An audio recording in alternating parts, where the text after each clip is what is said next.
Hey, what's up, guys? Hope you're all doing well on this fine morning.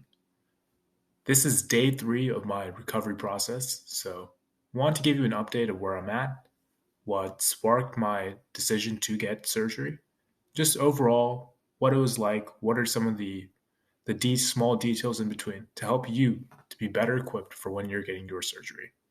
Okay, so let's start from the beginning. I first got gyno, honestly, I think in the fourth grade. I remember it was just like a fun sort of thing I used to do to my classmates, where I'd pretend like I had boobs. I'd suck my chest in, and it would my chest would definitely pop out. And it was a funny thing, but even when I did that, I noticed that there was some sort of rubbery kind of feeling behind that nipple.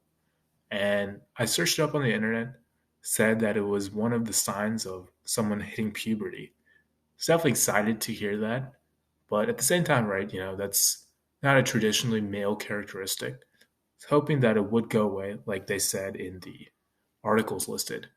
However, it never did. I knew when I was around 16, 17 that this probably was something that's going to be here to stay. And one of the turning points actually was my senior year of high school. I took a video production class, and in there, we had to reenact a scene where they assigned me as a guy with who's gonna be like the thug, and he had a undershirt on. And when you can see me in that fight scene, you can see those puffy nipples. It just looks so bad on camera. I felt disgusted. All the other guys were embarrassed for me. And for me, that was a turning point. I knew that at some point I would have to get the surgery. I needed to. There's no other way I could get rid of this through exercise. But I thought, look, right now I am kind of overweight. I need to lose some weight first. Once I get to a position where it's no longer a real case of me still being fat, then I'll go get the surgery. So, these next couple years, I was somewhat on and off with training, especially during COVID. It was kind of hard to do training there. And I did get a pretty mild, not I wouldn't even say mild. I started drinking quite a bit. So that doesn't help. But these past couple years, I've been more serious, definitely more clean with my diet. And I knew that surgery was something I wanted to do. So I thought, why keep hesitating? I scheduled a consultation with a guy named Dr. Charlie Chen. He's based out here in San Diego, which is where I went to for university. And Dr. Chen is great, incredible bedside manner. He's very reassuring, very calm, relaxing. And the price he quoted me at was 6,200. At the time, I believe I had like 3,000 saved. So I was like, you know what? I prefer to just pay it in all in one go. I don't want to do a financing plan. So I thought, all right, for now, let's just put it on hold. I'm going to be graduating this year. And when I do get my full time job, I'll probably have the funds to pay for this. Luckily, I was able to work remotely and I did get the money relatively quickly. Unfortunately, though, I did get laid off in February, which is definitely a bummer. But that extra time kind of gave me the idea that, like, hey, I can, I now have the time to get the surgery. I won't have to be concerned about going to work post op, so this actually works pretty smoothly with my plans. I spoke to Dr. Chen's office. Now I did have the 6,200 to pay for the surgery. I walked through with his patient coordinator, Elizabeth. Very smooth, process of handling everything. Answered all my questions, which was very nice. And we set up the surgery, which was for April 26th. You can see right now it's April 29th. So, like I said, 3 days since recovery. And yeah, surgery went pretty well. I remember I had some flight issues. For some reason, I was procrastinating, didn't get my flight in time. So I could only take Spirit Airlines, which I wouldn't necessarily recommend, guys. And yeah, there were some delays. I remember for the second flight, so I had to take two hauls. First was from the Bay Area, which I currently live in now, to Las Vegas, then Las Vegas to San Diego. However, when I did get to Vegas, they said that my flight was going to be delayed by 9 hours, meaning I wouldn't be able to make the surgery. So I had to speak to their representative, which probably took me like an hour of just waiting in line. But eventually, they were able to get me onto a Southwest flight, which got me there in time, and so that was nice. But yeah, I went to surgery kind of smelly. I wasn't able to take a shower beforehand. I'm not sure if like that like caused any sort of issues, but it was pretty chill.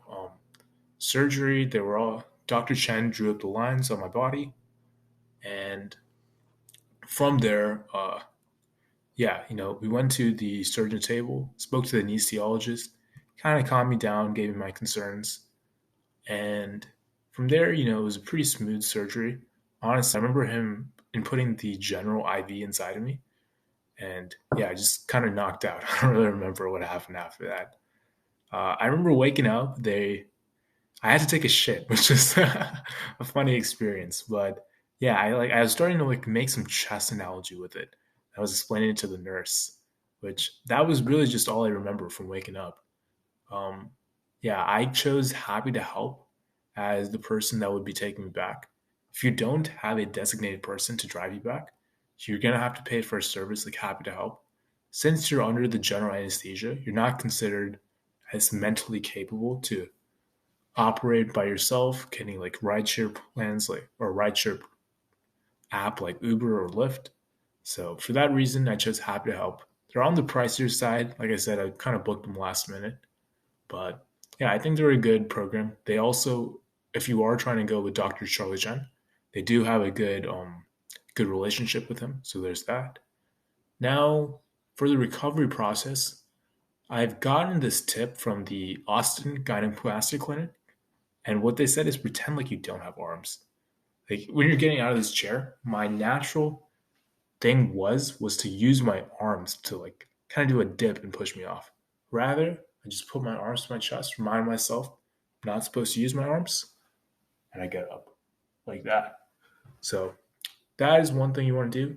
You can see right here also that I have a my friend calls it a bra, but this is your compression vest, and it's really there to keep any sort of swelling to keep the swelling at bay and help you get that contoured kind of chest look.